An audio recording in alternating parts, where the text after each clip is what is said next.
Hello everyone, welcome to lecture 3 of Combustion Chemistry. I'm AJ Sheikh, you may remember me from last week. Today we're going to be going over, I didn't put the title up there, it says Combustion Engineering. No, it's Combustion Chemistry. We're going to be going over combustion chemistry today. Okay, some of the in-depth background information on the chemistry behind the combustion equipment that we're designing.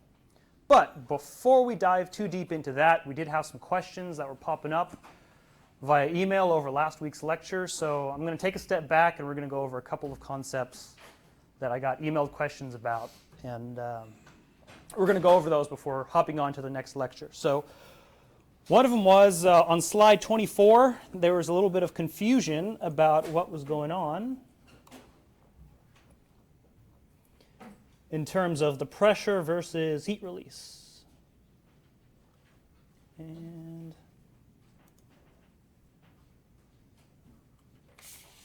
well, it's on the version I have right now on my computer. It's slide 28. Come on.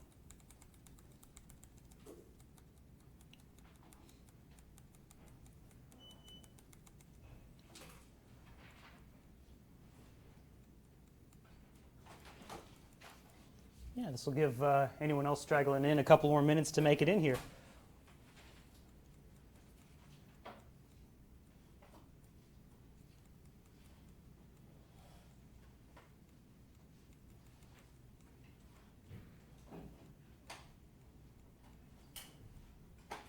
Pass it. Animations. Someone else made the original slide and put a lot of animations in there. I hate that. But anyway, so there was this slide, and it said, well, you have a fuel mixture A, and we're trying to run 10 million BTUs an hour to our process. Okay. Then you have this fuel mixture B, and instead of methane and propane, it's butane and CO2.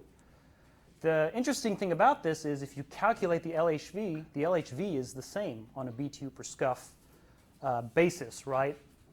But then if you follow down, it says BTU per scuff's the same, but burner heat release suddenly dropped from 10 million BTUs an hour to 6.5. Okay? What's going on? Why is it doing that? It also says 5438 instead of 8400. What's going on here? Okay? Well, the LHV is the same for both fuel mixtures. Okay, but the chemical properties of those fuels, including the compressibility ratio, the molecular weight, mainly, they've changed. So it requires more pressure to push through the butane and CO2 mixture than it does the methane and propane mixture because of the chemical properties of the fuel itself. So I actually need to up the pressure on the second mixture in order to maintain a constant heat release. Because if I keep it at the same pressure, the amount of fuel I get to flow through there is actually not 8,400 cubic feet an hour. It's only 5,438. Okay, so I need to boost the pressure to push more gas until I get back up to 8,400 standard cubic feet an hour, which would be 10 million BTUs an hour based on, since they have the same LHV. Okay, that makes sense. I know it was a little bit confusing on the flow. It goes from 10 and 6.5. What's going on? And then it was tied into the next slide. You can see that the same holds true for multiple fuel mixtures. If we want to keep the heat release constant, we have to fire at varying pressures because compressibility ratio and molecular weight are different. Okay? Let's see. Second question on here. Does that make sense to everybody for the most part? Number 2, there's something about the mixing rules for the UFL and LFL. I think I gave you all the wrong chapter or page number for the combustion books. It's not on page 75 or chapter 3, but it's called Le Chatelier's mixing principle for UFL, LFL. If you just Google it, I mean, flammability limits, I think the Wikipedia page has a pretty good explanation. But in case you all are dire to know, if you have the LFL or the UFL of a mixture. Can everyone see that okay? Okay, LFL of a mixture. What it is, it's 1 over x sub I, where x is the component that you're looking at, divided by LFL sub I, and it's the summation, so sigma of all of that. So what this means, it's almost like adding up resistances in series, your lowest LFL or UFL is going to have a much more overarching effect on the system, right? It's not a simple averaging out. Furthermore, the concentration, so X sub I is the concentration of that component in the mixture. Okay. So usually, I'll stick one of those on the test to throw a curveball. Just okay, we have to think about the mixing rules that we're using. But if people get it wrong and they give it a shot, I take away like only a point because it's just to make you think. I'm not trying to deduct a whole bunch of points. So you can Google this one, find more information. Let's see, what else was asked? Homework. When is homework due? Okay, September 12th, which is like next Thursday. If you turn it in a little bit later than that, I probably won't have started grading it yet because it's busy around the office.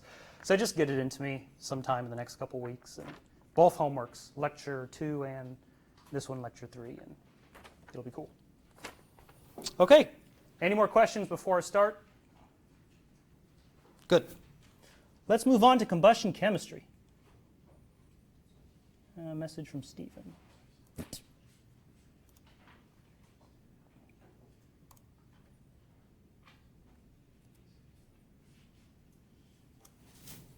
Okay, so combustion chemistry. We're going to be talking about a lot of concepts today. First, we're going to look at stoichiometry, how to balance a chemical equation, but more in depth than last week. So last week we kind of get a simple hydrogen or hydrocarbon mixture or single component. We're going to get into multi-component fuels and how do you balance them? How do you find the combustion products? Okay, next is concepts of stoichio2, stoichiometric air. Because remember, we don't just, pure O2 is not available readily, so a lot of times our combustion oxidizer is air. And then what's it mean to have excess air, right? What's it mean to have sub-stoichiometric air? I think you could probably guess what that means. Then we're going to take a look at reaction kinetics, okay? The kinetics behind the combustion reaction. So we've balanced our chemical equation. Now we can take a look at what steps in the propagation of the reaction will limit certain products from forming. And we're going to talk about NOx formation, okay? Remember the pollutant, NO, NO2, NOx, photochemical smog, acid rain. It's a very, very critical pollutant species when we design, pollutant species we have to factor in when we're designing equipment. So we're going to chat about NOx. We're going to look at the thermodynamics. So we touched up on last week LHV, HHV, the difference between the two, adiabatic flame temperature or reaction temperature. So how do you come up with those values? Okay, we're going to look at the chemistry behind it. We're going to take a look at how do you look up the heats of formation, how do you calculate, how do you do the integral to find the reaction temperature. We're going to take a more in-depth look. We're going to touch on the reaction equilibrium and what consequences that has. We're going to chat about dew point temperature. We're not going to get too close into it or too far into it. Then we're going to balance some combustion reactions. We're going to determine the required O2. We're going to determine the products of combustion. And we're just going to take a look at if I'm designing a piece of combustion equipment and I have my fuels, and we know from last week's lecture that fuels behave differently when you burn them, right? Well, what calculations do I have to do over those fuels in order to properly design my equipment? So it's just kind of like a continuation. This chapter or this lecture combined with next week's fluid flow will actually give you a really good basis for doing a lot of the important calculations for designing combustion equipment. Okay, that's sort of the missing piece after you get this is fluid flow, and Mark Vicari will come in and give that lecture. Okay, so stoichiometry, major products of combustion.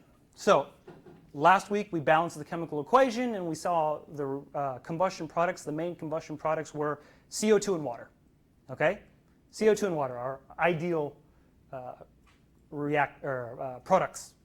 Now, are there side reactions that go on? We said yes, because the temperature, the reaction temperature in a flame is really hot. We're talking 3,000 plus degrees sometimes. It could be a little bit colder, but mostly it's hot. So you can get NO, NO2, you can get dissociation of, say, water. You can create hydrogen in very small amounts. But there's a lot of side reactions that happen in tiny amounts that When you're actually doing the first pass, you ignore because it doesn't affect the final stoichiometric combustion. Sorry, it doesn't affect the reaction calculation in such a great way at the beginning that you need to worry about it. So you just do the ideal reaction first, and then you go back and use your correlations and other engineering principles to make an estimate on what your other side reactions are going to be. So you start off with the big reaction to kind of just know what's going on, then you estimate the side products later. Okay? Begin by setting up the stoic balance.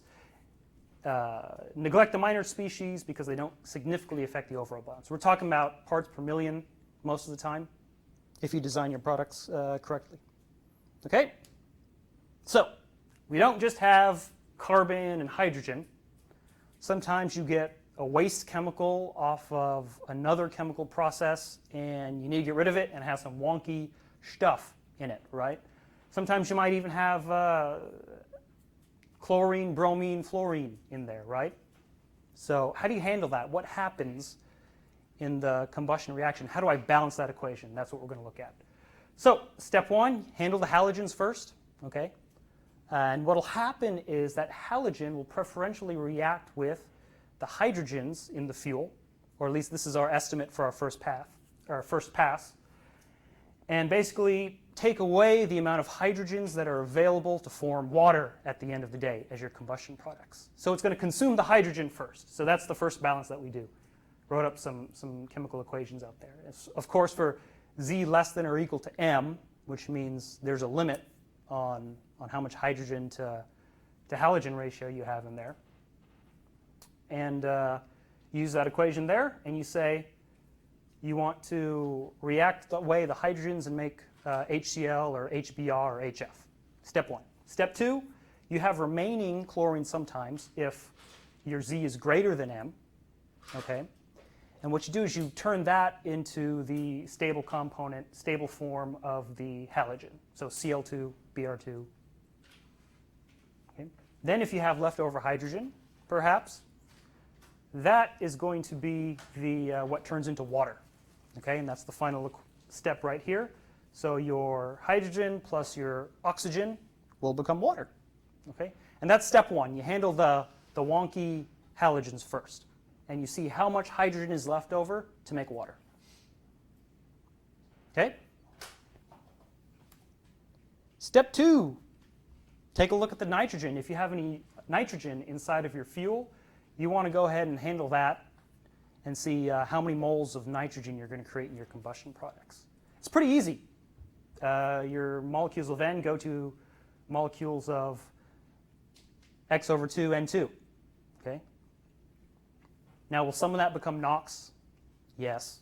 Will some of that become maybe some hydrocyanic compounds? Possibly, but it's going to be in such small amounts that we don't worry about it on our first pass. Okay? Then you take a look at your carbon. Okay? Your carbon in your reaction, just like last week's lecture, becomes CO2 after you combust it. Will some of it become CO? Will some of it become radical CH compounds? Yes. We don't worry about that yet. Okay? Then if you have sulfur, okay, you're going to go ahead and react the sulfur and consume some of that, any oxygen that you have. So sulfur plus oxygen to SO2.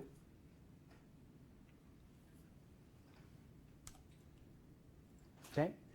Then moving on, you can figure out how much oxygen you need to properly combust that mixture. Okay. So your O2 required for hydrogen to go to water, carbon to go to CO2, and sulfur to go to SO2, right? You add all those up, and then you subtract off any extra O2 that's in the fuel itself, because fuel can have oxygen bonded in there in the chain. Okay? And that'll actually give you a balance of how much stoichiometric O2 you need to put in the system to completely burn that fuel.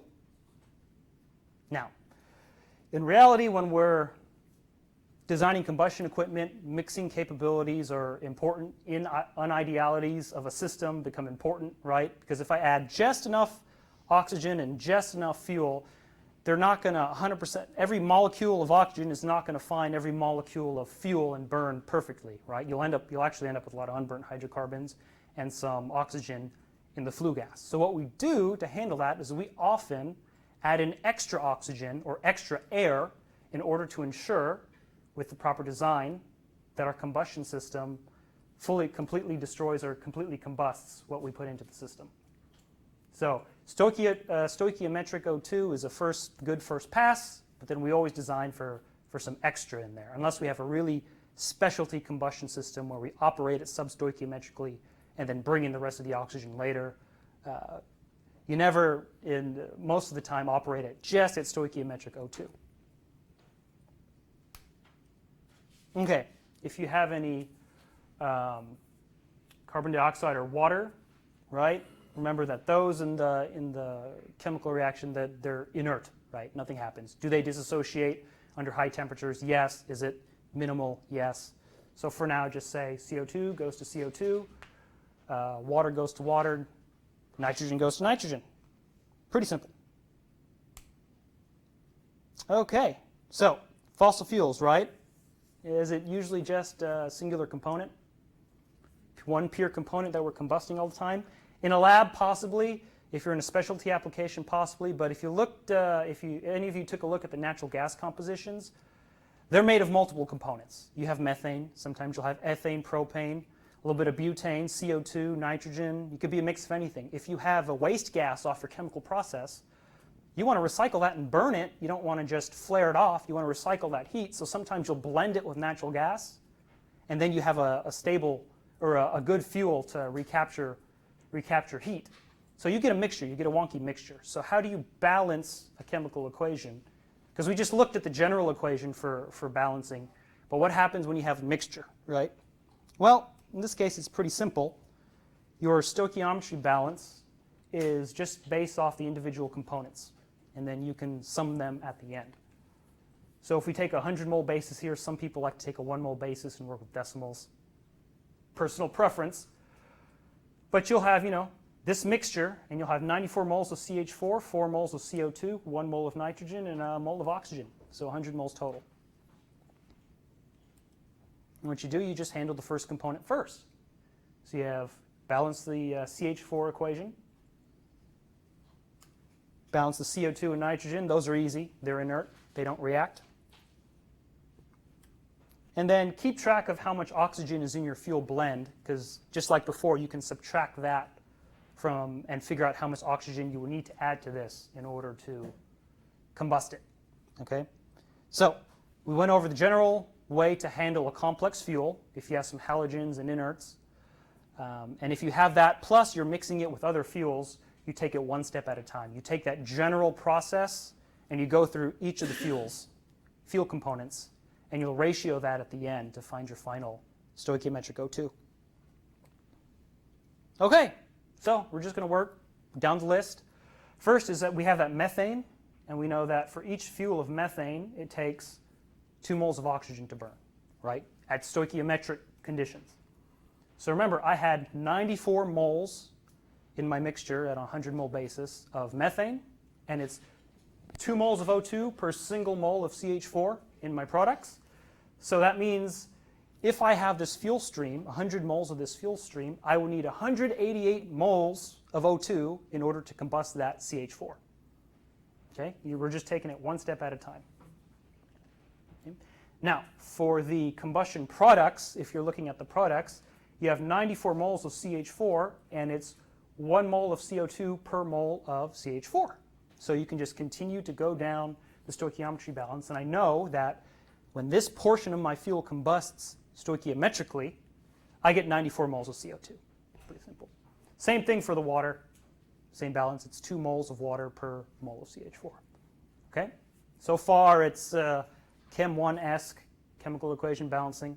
I think we're good up to this point. It's just handling a couple of more rules. Then CO2, 4 moles of CO2 on one side, 4 moles of CO2 on the other. 1 mole of nitrogen on one side, 1 mole of nitrogen on the other. It's pretty simple. Now you can add up the O2 required for each fuel component. Okay? Did we need any O2 to burn the CO2 and the nitrogen? No. So what do we have to focus on? Methane. We just got to focus on the methane, right? So if we go down, it's 188 moles of O2 per 100 moles of fuel to burn that methane, right? However, we have a mole of oxygen in our fuel already, in our fuel blend, right? That 1%. 1 mole of O2 per 100 moles of fuel. So we actually get to subtract that from the total, and we get 187 moles of O2. So if I have this fuel blend, I already have some oxygen in there, so if I want to stoichiometrically combust it, take off an oxygen, I need a little bit less oxygen. So the ratio is 187 moles of O2 per 100 moles of fuel, right? Okay, and then this is just telling you what to do with the, how to find the combustion products for the inerts and the water. Okay, now we have all of our values, we can just set up the ratios and add them up. Okay. Actually, first of all, we were on a 100 mole basis before, so let's turn that back into a per mole basis just so we can work with it a little bit easier. To be honest, when I'm doing these, I stick with the 1 mole basis from the get-go just because I'm okay with decimals. Some people don't like the decimals. Personal preference, it's just multiplying or dividing by 100. So you get these ratios right here, 1.87 moles of O2 per mole of fuel. Okay, that's a very important ratio right there. And then for my products, I'll get 0.98 moles of CO2 per mole fuel, nitrogen 0.01, and stoichiometric water 1.88. Okay, these are the ratios of products to fuel for stoichiometric combustion, and my required stoichiometric O2. So I could draw an invisible line right here. This is the O2 you need, and here are the products you're going to make if you burn this fuel. Okay. Now, problem is oxygen for combustion is usually never have pure O2 because it's expensive. So unless you're doing something wonky in the lab, in the real world you're using air. Okay. Now, the air that you get might have a different composition as well. For example, if I'm running a turbine, right? A turbine runs at a whole bunch of excess air to keep the turbine cool. Okay, and that turbine exhaust is really hot. Now, I have a stream that's really hot. It's not a fuel stream, it's an air stream, but it's really hot, and I can recover that energy if I put it into my process. But the exhaust, since it's a byproduct of another combustion reaction, it might be inerted a lot more. It might not have 20% O2, it might have 14% O2. But sometimes people will say, I want to use this really hot exhaust to run my burners or my combustion equipment. So sometimes you're not going to be operating with 21% O2. It could be less, depending on your specific application. So we need to know how to convert from stoichiometric oxygen to stoichiometric air. And also handle, your products now have all these extra inerts in them that we're going to look at. So I have this, what we're going to do, we're going to take a look at what happens when I have air that isn't 21% O2 and I need to correct my combustion products.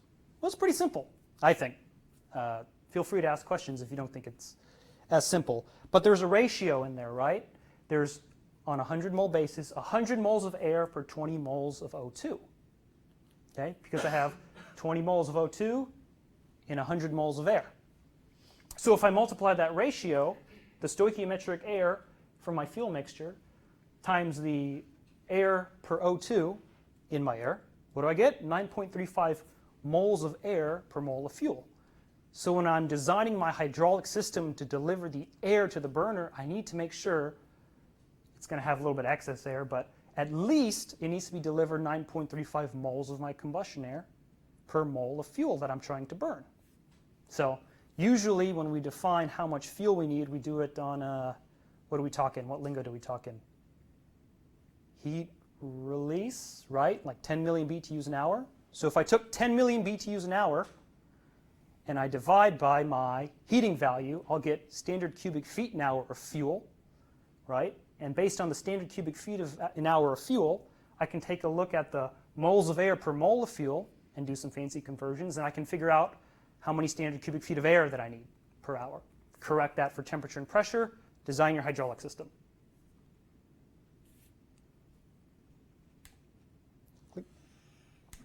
Now we're just saying we can correct the stoichiometric products of combustion for the inerts that are in our air as well. Because, okay, we figure out how much air per fuel, but how much of this extra water, CO2, and nitrogen are we going to be carrying through into the combustion products?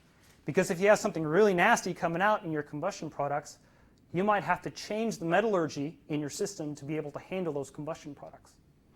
Okay? There are always mechanical considerations that go along with your chemical consequences. Okay, so pretty simple. All the way there in the first part of the equation, we're going to start with the amount of nitrogen that was already in our fuel. Remember, there's that 1 mole of nitrogen per 100 moles of fuel. We're going to start with that. So in our products, we're going to have that nitrogen. And remember that it's 1.87 moles of O2 per mole of fuel in order to burn it stoichiometrically, right?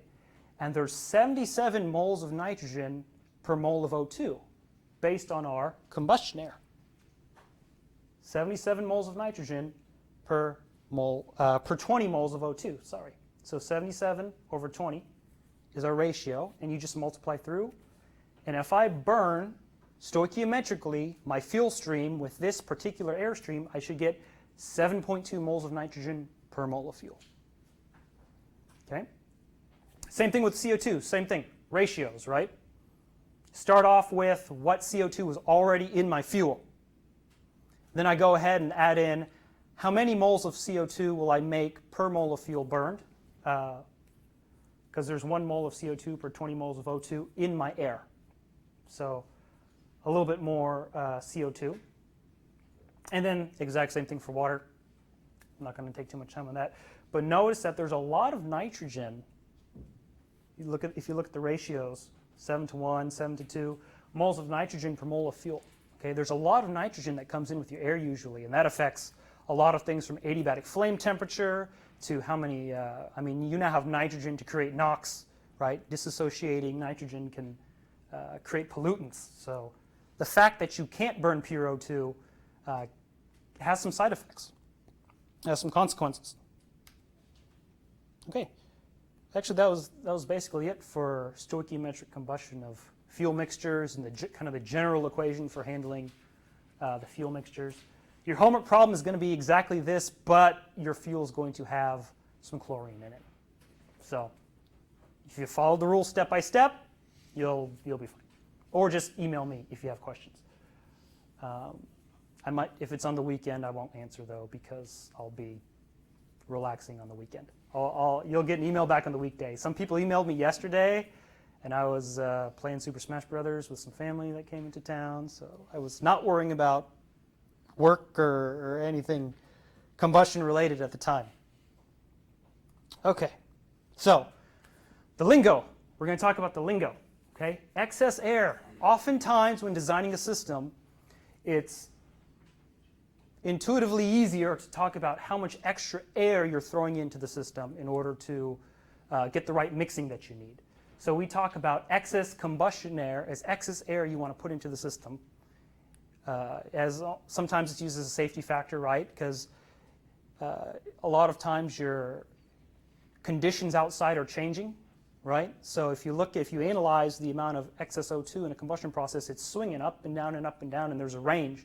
We don't want to go sub-stoichiometric because we don't want unburned fuel. So we're going to operate above that stoichiometric range in order to make sure if things dip, I'll still be at the minimum stoichiometry, right? Be careful not to confuse with excess oxygen, okay? Excess oxygen implies oxygen concentration in the fuel gas. Okay? If I have excess air, I'm bringing through excess oxygen, and that oxygen will exist as a combustion product. And the concentration of that oxygen as a combustion product is excess oxygen. Okay? Excess air is how much additional air am I throwing in at the inlet as a constituent. Okay? Excess air and excess oxygen, they're on completely different sides of the equation. How much O2 do I have at the end versus how much air I'm throwing in at the beginning. Okay? Most combustion processes operate with excess air, at least 10% excess. So whatever my stoichiometric air that I need, throw 10% on top of that, at least, right? Oftentimes you'll see 15, 25%. Problem is, if you get to 25% excess air, some of the ultra low NOx combustion equipment doesn't like that. You'll start creating extra NOx.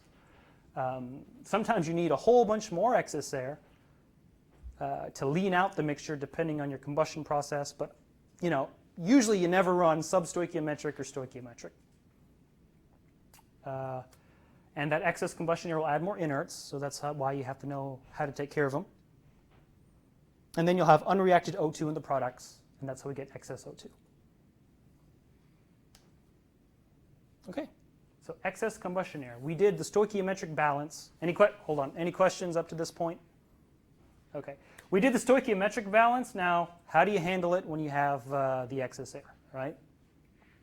Well, the number of extra amount of moles of a certain species, okay, is going to be the concentration of that species, the ratio of that species to the amount of O2, times your excess air plus 100 divided by 100. Okay, this is basically turning everything back into fraction from percent. Okay, a little bit convoluted version of the equation, so we'll look at an example in a minute. But also for the oxygen, how much oxygen pass-through you have, it's going to be the stoichiometric O2 times your excess air over 100, right? So if I have a 10% excess air, that means I'll have an extra 10% of my stoichiometric O2 is going to be in the system. Okay? 15% excess air, I'll have an extra 15% of stoichiometry is just going to exist in the system passing through. Okay, so going back to the example from before, I have my number one, nitrogen, that's already in my fuel, passing through. 1.87 moles of O2 per mole of fuel, that's the stoichiometric O2 that we calculated. And then we found that it's 77 moles of nitrogen per mole of oxygen, based on that ratio in the air. But we have excess air, right? 50% excess combustion air. So we multiply that contribution from the air times 1.5. So instead of 7.2 moles of nitrogen per mole of fuel, you have that 1.5 factor applied, and now it's 10.8 moles of N2 per mole of fuel at 50% excess air. Okay? Same thing for the CO2 and the water. And before we had, we were saying theoretically we react all the oxygen so there's no oxygen left over, right? Well, now that we have excess air, we're going to go ahead and add in the amount of excess oxygen that's going to be passed through. And what that is, it's 50% extra combustion air, but stoichiometry will say that 100% of that will be reacted, right? And you have 50% excess, so you multiply your O2 per mole of fuel times 0.5.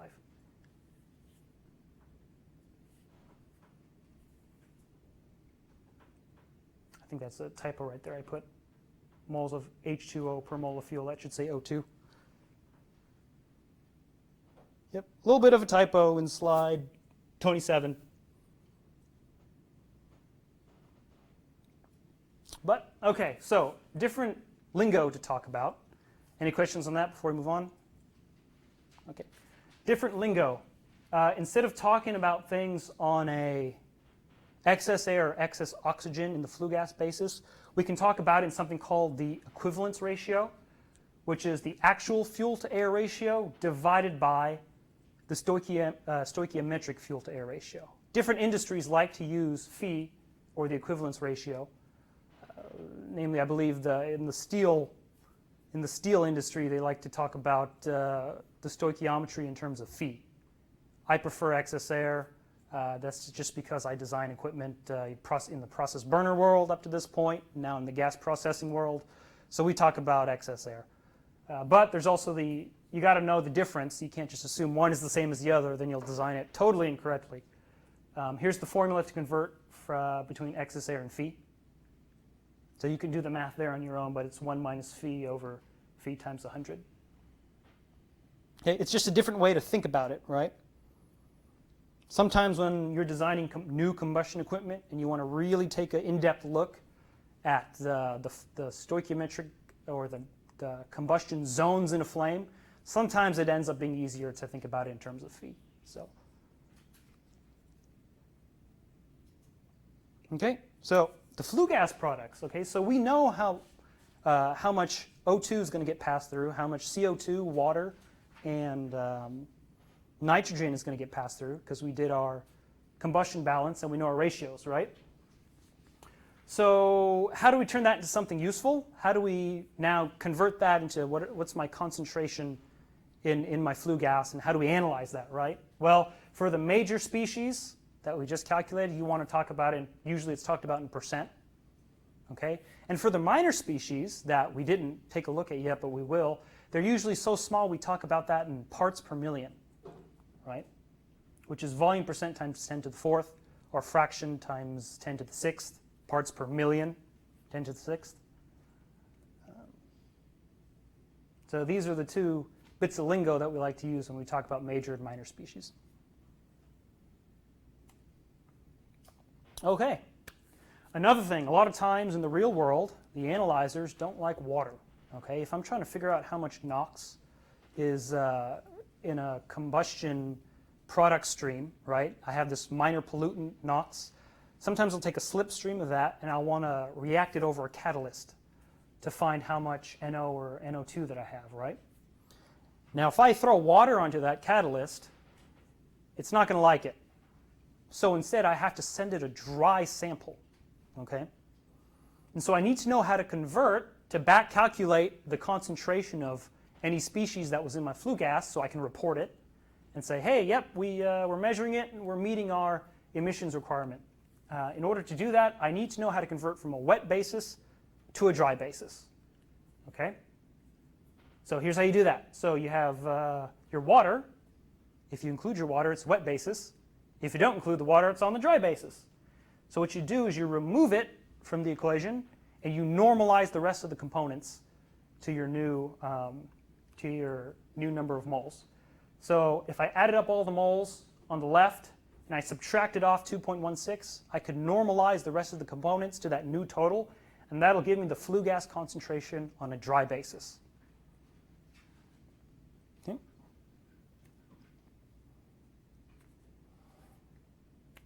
Pretty simple. Written there on the slide. I took out the water, and so my concentration, this is the example problem, sorry. So I'm going to take out the water, and my concentration of all my other components is going to kick up based on the ratio of water to everything else. Guess I don't step through that. But you can do that on your own. It's pretty simple. Okay, substoichiometric combustion. So stoichiometry is cool, yeah. We know how to find the idealized amount of oxygen that we need. And excess air is cool, right? Because, well, I say cool because I'm working in the industry and I like this stuff. You might not think it's cool. Excess air is neat because now we have a safety factor on how much air we have in case things dip, and now I don't send unburnt hydrocarbons into my box or system. But what happens if you starve a system from air and you actually have less oxygen than is required to burn? Okay? Remember, now oxygen becomes the limiting factor in the combustion equation instead of fuel. Okay? Yeah, normally if I stoichiometrically combusted this, I'll get this products for this amount of fuel. But now you're limited by the oxygen. Okay, you're limited. So you're not going to create your full combustion products because there's not enough oxygen to perform the reaction. Okay? Now the products of incomplete combustion need to be considered if you have a system like this, right? Products of incomplete combustion for hydrocarbons, you can disassociate and create hydrogen coming out of the products. You can create CO, carbon monoxide, poisonous. You really don't want to breathe that in. Usually around the houses you have the CO detectors, and it's a bad pollutant because that CO is really reactive and it wants to become CO2, so it's an ozone depleter as well. And then for the sulfur species, right, you could have H2S, COS, S2, CS2, you could have mercaptans, disulfides, a lot of nasty stuff in there that you have to consider. But you have to start considering the equilibrium calculations in order to figure out the distribution of one substoichiometric species versus the other. It's very difficult to do by hand. I'm not going to make you do that by hand on the test. Just know that it's tough and you can use computer programs to do the equilibria calculations. And we're going to take a look at that towards the end of class. So, question for understanding and thought, how substoichiometric can you run a combustion system? let's say propane. You want to run a propane system substoichiometrically, right? So you have a really specialized combustion reactor. How substoic can you run it? If you have, let's say a propane reaction is 4% C3H8 in air for stoichiometry. How far below 4% propane concentration can I run the reaction? Boom, correct. At your lower flammability limit, which is 2.5%, right? At some point, if you keep trying to run more and more substoichiometrically, you're going to be below the LFL, and you can't burn. Same thing is true on the other side. So let's say, oh, if 15% excess air is a good number, or 10% excess air is a good number for a safety factor, let's throw more safety factor on there and keep throwing in more and more excess air, right? Well, at some point, you're going to get to the upper flammability limit, right? So there you go. That's the answer to the question. Make sense? Good. Things you learned from the previous lectures still come into play. Okay, we're going to move on to combustion reaction kinetics. Really fun stuff that you'll have to do by hand on the test. So how long, quote unquote, does it take for something to burn? It's really important when you're trying to figure out how much residence time you need in a combustion chamber. Okay, if you're trying to do low NOx incineration inside of a thermal oxidizer, you sometimes are running substoichiometrically in some zones of the combustor. In that case, you'll have to really calculate the amount of residence time you need, or estimate the amount of residence time that you need. So I say normally don't worry about it. There are cases that you do have to worry about it. Okay, thermal oxidizers, for example. Now your pollutant for equilibrium, it'll happen over a determined by it's determined by the rate of reaction, and you're not going to reach equilibrium inside your zone. Okay, what that means is that your reaction kinetics are going to play a big factor. You're not going to go to completion to the reaction in the zone that you're designing for, right? It's going to continue, the reaction is going to continue to go on. We'll go into an example in a moment. So reactants in a single phase step becoming products, okay? The rate that you're creating your combustion products C, component C here, right, is based on the reaction rate for C, equilibrium for C, minus the equilibrium constant for, it's the reactants minus the products in terms of the equilibrium constants.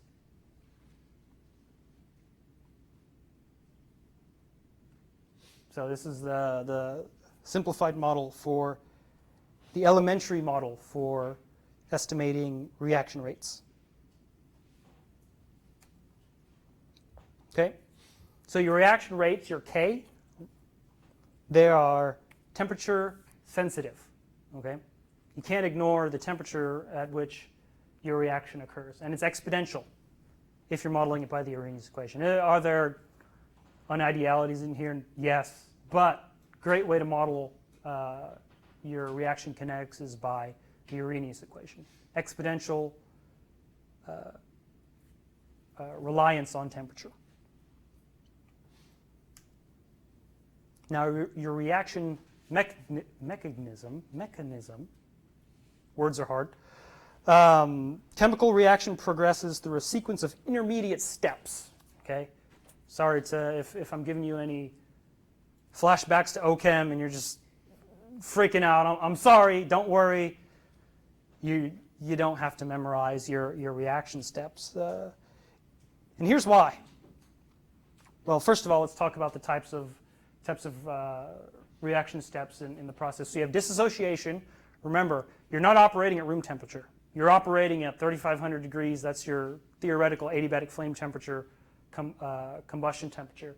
And so now you have dissociation of molecules. You have chain reaction. So if you have these radicals that form, right, you have the radical initiation where you form the free radical.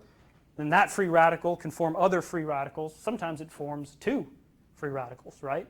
And you have a lot of these minor species developing. And then you have chain termination is when two radicals react to form back to a stable molecule. Okay? These are the mechanisms by which radicals form and minor species pollutants and minor species combustion products occur. Okay? And remember that the high temperature is associated with getting the extra reaction pathways. Of course, you also have non-uniform mixing, non-uniform temperature profiles. Remember, in a flame, if you're pre-mixed versus non-pre-mixed, your temperature zones inside the flame itself can be different, so you have a gradient.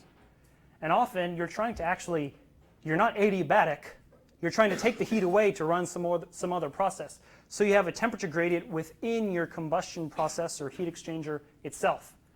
Okay? So there's a lot of unideality in the system. But if we take a look at the ideal system, we can get an idea of how different factors affect the final products. Okay? Like I said, for simple CH4 detailed mechanism, you have over 300 reactions, and it can be pretty complicated, right? So what do we do when we have more than just CH4? So you have all of these reactions to worry about. We make some simplifications. Okay? We can assume fast forward and reverse reactions are at equilibrium in a system. We can take the slowest reaction and we say that's the bottleneck and create just a model of the combustion reaction that's not 100% perfect with all these thousands of steps, but it gets us pretty close. We can take the most important one or two and analyze those. We can say that it's steady state, and we can say that the intermediate species react as soon as they're formed, which is what we were doing at the beginning of class, and we can do that just to get the major products of combustion, right? And to eliminate unimportant species and reactions, yeah, you might get a little bit of water dissociation to hydrogen, but it's so small in certain cases that we're just going to ignore it. Okay? These are all techniques that we use to simplify a reaction system so we can really just work with it and not spend months or years designing equipment. We got to get things out the door fast. We got to make money, right? Rules of thumb and other techniques that we use. Sometimes we'll do an empirical fit. So I have this system, and I can create, based off of field data, I can create a model to see how the system reacts based on empirical data. Problem is, it's only good for that system or similar systems. I can't apply it to everything, but to create a super equation for everything would just not be cost effective, and it would be really hard to get accurate, right? Empirical data and rules of thumb used all the time. Okay, we're going to, quick change of pace. I'm going to switch to another PowerPoint right now, talk about why we care about reaction mechanisms. Because basically what I told you just a second ago was that they're complicated, and usually you don't have to take a look at them, right? Pretty simple, methane, right? So I want you to bear with me for a moment. Pretend we got a person building Legos, and we want the end product to be red-topped arches, okay? And I have some reactants here. I have some Legos that I want him to utilize to make these red-topped arches. Let's make some observations on the system, okay? You got to take apart the red blocks to make the arch if you don't have any free red blocks throwing around. I got to break them apart, okay? Takes a little bit of gusto, some elbow grease. So if they're stuck, person gets angry. I mean, he's like, I got some free orange blocks. I'll just make orange tipped arches right there, right? If there's not enough long blocks, you might not even end up with an arch. You'll end up with this that's totally useless to me. But I also find out that if I put a lot of snacks, give my person a lot of snacks and pizza and money, then pretty happy, right? Look, smiling dollar signs, and I end up with the products that I want. Okay? So, did I come up with a generalized equation to model every single type of situation my person building Legos could end up in? No. But I do know that pizza and money generally, and a lot of extra needed blocks, AC to keep him cool, him or her cool, that I'll get the products that I want. Okay? So I'm going to look at the reaction mechanisms and see generally what affects different steps of the reaction, the major parts of the reaction. And I can make generalizations, right? Like if I get a lot of temperature, I'll create a lot of NOx. So for thermal NOx in particular, this is just an example. We'll switch back to the other presentation soon. But thermal NOx is formed by the Zeldovich mechanism, okay? Where I have oxygen and nitrogen form NO and radical nitrogen, okay? Nitrogen plus oxygen can form NO and oxygen. Nitrogen plus OH can form NO and hydrogen, radical hydrogen, okay? So the key variable here is for that dissociation to occur, to go from N2 to NO, that molecule needs to split apart at some point if you look at the mechanism. So I know that if I have a lot of heat, that's when that dissociation can occur. So if I can eliminate the radicals by eliminating as much heat as I can, well then I'll minimize the amount of thermal NOx in my system, okay? So you don't have to understand the mechanisms in their complete entirety and know all the equilibrium, but you need to generally know or be able to generally analyze what's going on so you can make some really important or usable conclusions when you're designing equipment in the future, okay?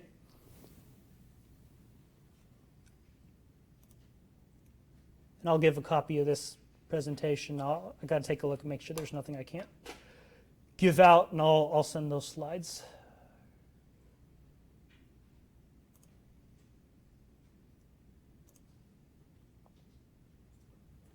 Okay, at some point for your homework, you're going to check out this website, cearun.grc.nasa.gov.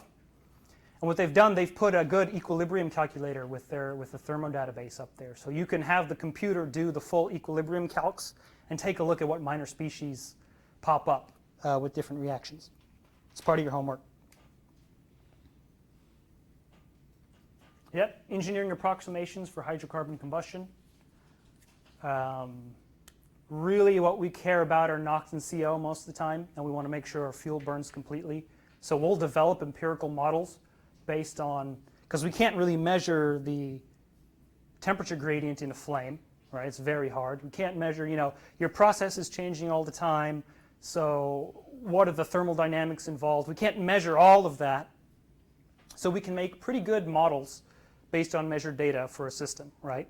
Saying if I operate with this fuel, that fuel has this adiabatic flame temperature, that fuel has this amount of inerts or other species, how much hydrogen is in my fuel blend, what's the furnace or combustion system, what is it operating at, instead of getting the thermal gradient, just say, okay, what's my average temperature at this spot in my system? I can come up with empirical correlations to predict the minor species creation of pollutants. And then when I'm designing my combustion equipment or making guarantees, I can say, yes, my piece of combustion equipment will, on average, we predict that it'll put out X ppm of NOx, say 25 ppm on this mixture of fuel. And then I'll put some sort of padding factor for what I don't know. And that's the quick way to design my combustion equipment so I can get the items to my customer while fulfilling all of my requirements, right? I'm not going to sit there and develop a brand new model and do years and years of research. Years and years of research are great for really analyzing the background, and taking that research and applying it would be the next step. But my empirical methods are the way to go if I need something quick. More general engineering considerations. High temperature increases reaction rate. Okay. Presence of hydrogen speeds up oxidation reactions. So remember those free radical dissociation, creation of free radicals, right? If I have that hydrogen in there and I create the OH hydroxide, well, it speeds up the oxidation reaction and continues to propagate and gives me a higher chance of creating those minor species pollutants. Okay? Presence of halogen species does the opposite. It slows down the oxidation reaction. That's because it scavenges for free radicals and terminates the chains. Okay? Large concentrations of inerts slow down the oxidation reactions, especially CO2, because you're diluting the concentration of reactants, right? Remember the elementary equilibrium equation that we put up there? Well, if you're lower, the exponentials are the dependent on the concentration of the species you have. So if I'm diluting my fuel and that concentration drops, my reaction rate drops. And ability of excess oxygen increases the reaction rate. Okay, so if I have a lot of extra O2, I could potentially start creating a lot more minor species pollutants that I don't want. Well then, why don't we operate at stoichiometry then? Because usually in the world it's an unideal system, unideal mixing. You don't want to operate and put unburnt hydrocarbons into a box and let it fill up with unburnt hydrocarbons. It could be very dangerous. And those unburnt hydrocarbons are also pollutants within themselves, right? So if you have an unburnt hydrocarbon that wants to react with heat and oxygen, you could erode the ozone layer. Okay, so we go moving on from all the kind of the tougher reaction sets and mechanisms in the background. Basically know that they exist, know that they're complicated. So what we do is we create our own empirical, simplified versions of these systems in order to design combustion equipment. Okay. Now let's talk about my least favorite, one of the most focused on pollutants in a combustion system, NOx, NOx. It could be NO, NO2, maybe in their parts per billion, NO3 possibly. It's a minor species pollutant. Photochemical smog, we talked about this, NO, NO2. And it's mostly formed as NO in combustion systems. And eventually all that NO, the NOx, will become NO2. So if you're giving out tons of NO, it could react with the ozone, scavenge for ozone, and in order to become NO2 in the atmosphere. That's why we're so worried about it. And there's three mechanisms that we like to look at when it comes to NOx. We have thermal NOx, governed by the nitrogen and oxygen in hot spots of the flame. Prompt NOx, which is catalyzed by free radicals in the root of the flame. And then you have fuel NOx, which is oxidation of nitrogen that's available in the fuel itself. Because remember at the beginning when we had that wonky fuel molecule that we were balancing, it had nitrogen in it, right? That nitrogen can follow a mechanism and become NOx. But the biggest one we worry about in most systems is actually thermal NOx because of the high temperatures in our reaction. Showed you this already, Zeldovich mechanism. You don't have to know the deep ins and outs of how this works, but high temperatures, you get more dissociation, you get more free radicals, boom, you make more minor species pollutants. Okay? So when we are trying to design combustion equipment, we want to reduce the peak flame temperature and try to reduce the amount of hot spots in the flame. We don't want a huge temperature gradient because remember it's exponential, the rate equation with temperature. So if I have a really, really high hot spot, you're going to be creating a lot of pollutants. That's going to contribute to a lot of the pollutants. Okay? So if I could spread that out, even that out, my average flame temperature will drop. A little bit more about the kinetics. Thermal NO formation is kinetically limited in the combustion zone. Now, if you remember the chart for adiabatic flame temperature, our reaction temperature is actually more in this zone where you're creating your NOx very, very fast.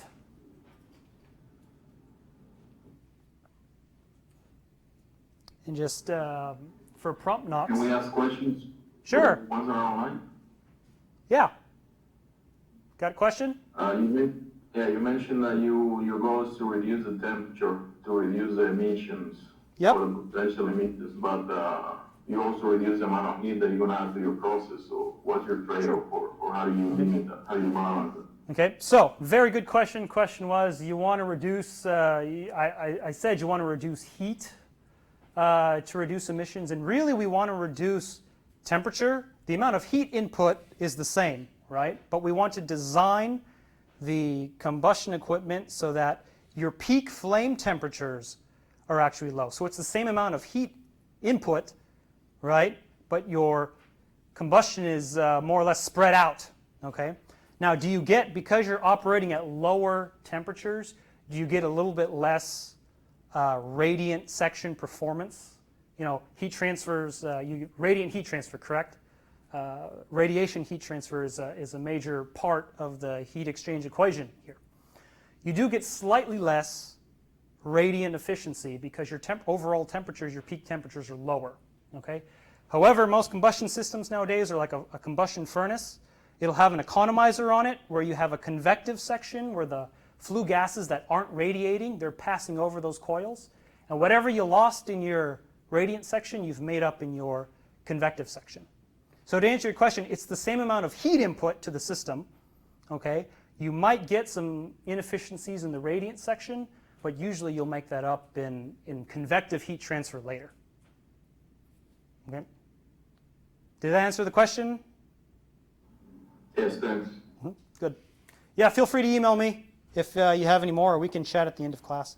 So yeah, we're not trying to reduce the heat input. We're trying to spread it out, lower the peak flame temperatures. Okay, prompt NOx. So if I were in a system where I could really control my adiabatic flame temperature and get my reaction temperature really low, and I've eliminated most of my thermal NOx, now your prompt NOx becomes a factor. Most systems you don't worry about it because it's such a small portion. But in the ultra low NOx, ultra low NOx systems, where you've beat the thermal NOx horse to death, to use that analogy, now you start having to worry about other mechanisms. Okay, so your hydrocarbon radicals that form, they'll react, and they could go multiple number of pathways depending on the temperature and concentration. You'll have these hydrocyanic compounds. The requirement is you have to have the nitrogen in there, right? You can't create NOx if you don't have nitrogen. And hopefully, in an ideal system, your NO finds another, disassociates or finds another radical and becomes nitrogen. We like nitrogen, but in some cases it could react with the hydroxide radical and become NO, and that's what we don't want, right? So you don't have to understand the ins and outs each individual step, but you can take a look that if I have those hydroxides, I have a higher propensity to make NO. Okay? So it's the basic concepts behind these mechanisms that we care about. And then we go out and test our theory. And we can see if we were wrong, and we'll go back to the big theory, the in-depth theory, to try to figure out why we were wrong.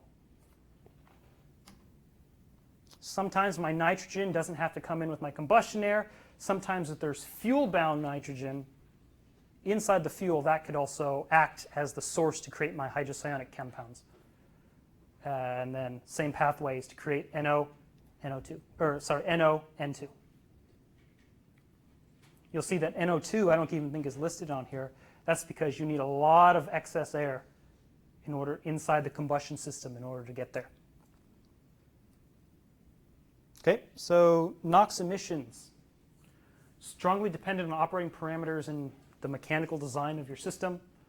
Yeah, we can take a look at the rate equations, and it'll give us a good clue, but at the end of the day, we're going to go out, make some theories, get test data, get field performance, and then create our empirical model.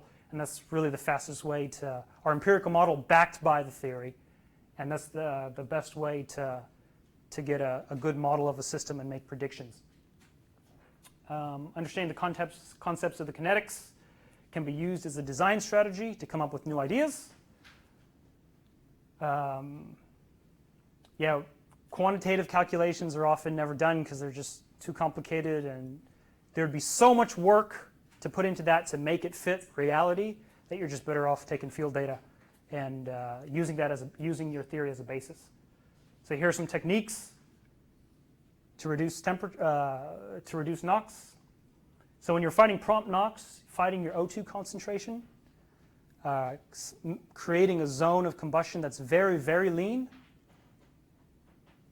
like in a premixed combustion section, you create a really, really lean zone of combustion, you start reducing your prompt NOx. But normally we tackle the thermal NOx first because that's the easiest, that's the biggest contributor, that's the easiest to fight from the get-go. So you're reducing environment to alter the reaction pathway of fuel-bound NOx. So if you have fuel-bound nitrogen, then you start having to look at the fuel-air ratio, kind of like when you do with prompt NOx, a lot more. But step one, fight that peak flame temperature. You're not reducing the overall heat, but you're spreading things out and making things more even, so you're not running on the really high exponential part of your rate equation.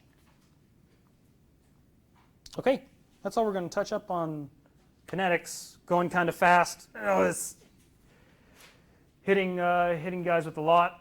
We're actually going to transition now into just the thermo. And really, how do you calculate LHV and HHV?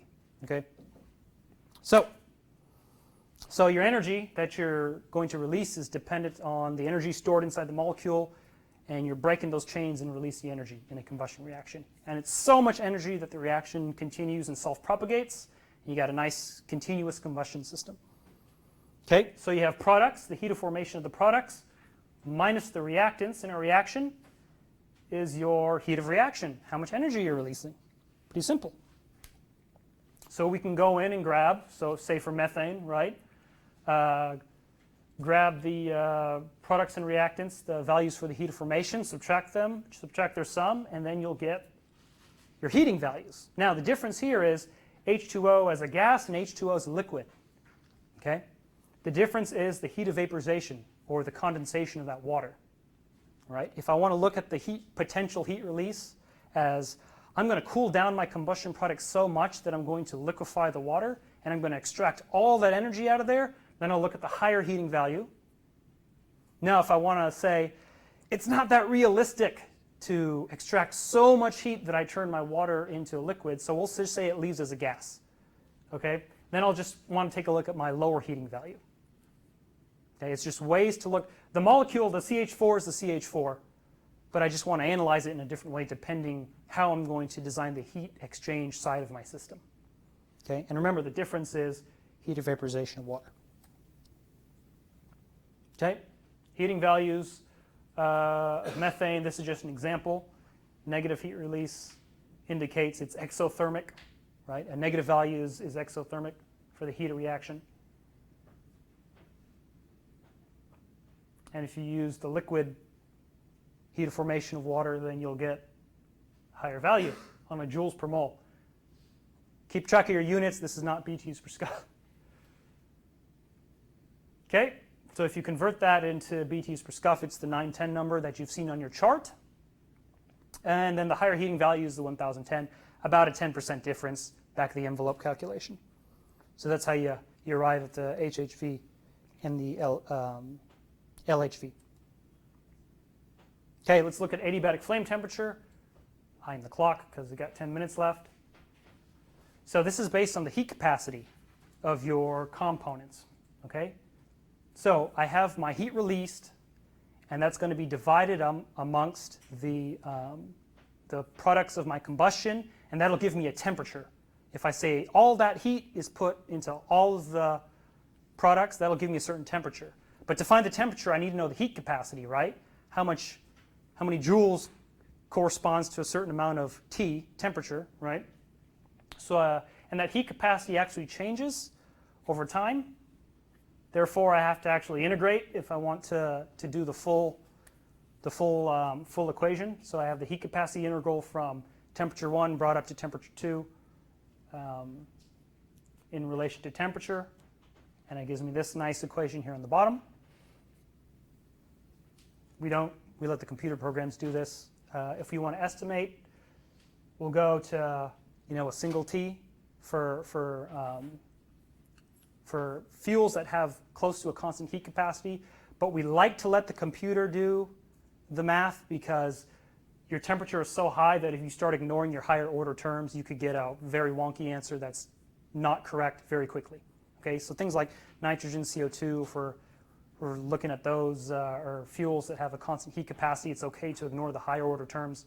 But we're working with such high temperatures, it's not a good idea. Here's just a chart. Some factors for different fuels and nitrogen, oxygen, water, just for information. Then reaction temperature. Basically explaining what the big equation was for, right? You have a reaction, reaction energy that's released, and then that's going to be equal to the heat at the end of the day divided amongst the combustion products, and that gives me a reaction temperature. Solving for T is really hard, so we let the computer do it. Very ugly. Okay, That's basically it. So LHV, HHV, adiabatic flame temperature, minor species pollutants, a general balance of a chemical equation, and then how to do it if you have a mixture, okay? And then general pollutant fighting techniques, right? What do we do based on what we know about the combustion chemistry and the mechanisms? What do we do to create lower emissions? Okay. Questions? Running out of time. You got 2 homework problems. First one, C2H6NOCl. Okay. Tell me how much O2 you need to stoichiometrically burn it, and what are the products for that fuel? C2H6NO and Cl, chlorine. Everyone got that? Slides will be online. I think slides are already online. Determine the stoichiometric air for the given fuel and air composition. So I want you to convert that stoichiometric O2 you found in problem 1 into stoichiometric air. Here's your air composition to use. Determining the flue gas composition for 30% excess combustion air. So you'll find the reaction products at 30% excess air and tell me the percentages. And what's the excess O2? Wet and dry. Okay. So a lot of times you can get a quick measurement of O2 wet and off of a stack. Taking the dry sample is more accurate, but it takes longer to get that value back. So oftentimes we'll measure the wet and dry O2 out there. And then use CEA run to perform a full equilibrium analysis and adiabatic equilibrium analysis on the combustion reaction. Okay. The website that I showed you before. Oh, one more thing. Please submit your stuff in an Excel workbook. I think things are the same, you can use your computers during the test. So if you make a good sheet that you can plug and chug the numbers later, the question on the test should take you 2 minutes. So for you TU people, in Dr. Ford's unit ops, I think, is she teaching unit ops this year, Dr. Ford? Who's doing unit ops? Or chemical engineering lab? Dr. Ford? Yeah, I called it unit ops, sorry. She'll make you turn everything in with the Excel spreadsheet. So when you do your lab, you don't have to worry about fumbling with the numbers. You plug it into your spreadsheet. You can use the spreadsheet on the test if it's Dr. Buckle-Wright like last year. Okay, you'll be able to use the spreadsheet on the test. So when you get to my problem, it should take 2-3 minutes, and you can worry about the more writing-intensive portions of that test. Okay, got about 5 minutes left. Thanks for being with me. I know this was a lot of info. Question? First one, I really don't care. If you want to put it all in one Excel spreadsheet, the first one is mostly typing. So if you want, yeah, sure, you can do handwritten. It's just for this calculation-intensive stuff. Hold on, don't clean up and leave yet. I'm going to run through the CEA since that's part of your homework to do the equilibrium analysis. I still got 5 minutes left, right? Okay, so on CEA run, read the notice, no liability, blah, blah, blah. But we're trying to find the adiabatic flame temperature is our goal and the minor species pollutants. So which one of these radio buttons do I want to check? If it's adiabatic and I'm not changing heat, well, if I have assigned, I don't know my adiabatic flame temperature though. Someone said assigned temperature and pressure, but I don't know my adiabatic flame temperature, my reaction temperature, and I'm trying to find it, okay? We're going to do, I'll give you the hint, you're going to do the constant enthalpy and pressure version, and you're going to just hit submit. HP, that's what you want. And then you can, here's what you do. So just say 1 atmosphere in this box. And then you can either just put CH4, but we're going to have to click this radio box right here for periodic mixtures because we have a complex fuel. So this is the fun part. If I just say CNOCl and hydrogen and hit accept, whoops.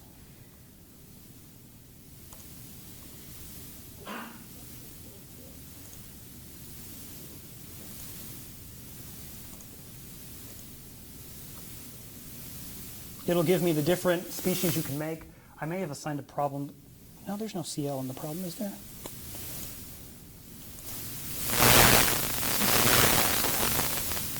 Well, anyways, you can pick, I'll have to send you all out a revised homework. I'll have to double check. I could have sworn there was that it was in the database. But you can select your reactants, and then you can pick more compounds, but then you 100%, accept and continue.